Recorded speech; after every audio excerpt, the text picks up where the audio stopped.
Hello সবাইকে, সব কেমন আছো? আশা করি সব ভালো আছো। তো আমাদের এখানে সেল বসেছে, আমার একদিনও যাওয়া হয়নি। বৌদি আজকে বলে চলো সেলে ঘুরে আসি, তাই ভাবলাম ঠিক আছে চলো একটু ঘুরে আসি, কারণ আমারও যাওয়া হয়নি। এই আমরা রেডি হলাম, রেডি হয়ে এবার বেরোবো। বৌদি রেডি হচ্ছে, আর এটা আমার আজকে আউটফিট। দেখো তোমরা কেমন হয়েছে আর জানিও। আর আমরা এই যাচ্ছি আমাদের এখানে। এই দেখো বেরিয়ে পড়েছি আমরা। আর আমাদের এখানে খুব একটা এবারে সেল বসেনি, কারণ আমাদের এখানে পাশাপাশি 3-4টে মল হয়ে গেছে, তার জন্য সেরকম জায়গা নেই, সেরকম সেল বসেনি। আমার কেনার মতন দেখলাম কিছুই নেই, তাই আমি আর কিছু কিনলাম না।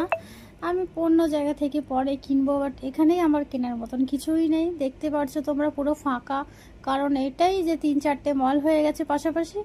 আর মানে কিছুই বসে নেই, মানে প্রত্যেক বছর অনেক আমাদের এখানে সেল বসে, এবছর কিছু বসে নেই। তো ভাবলাম এবার চলো বাড়ির দিকে যাওয়া যাক। তারপরে বললাম যে চলো একটু ঘুগনি খেয়ে নিই। তো এই ঘুগনি খেতে আমরা দাঁড়ালাম। এই ঘুগনি খাচ্ছি, এই যে আমি, এই যে আমার বৌদি ঘুগনি খাচ্ছে। চলো টাটা।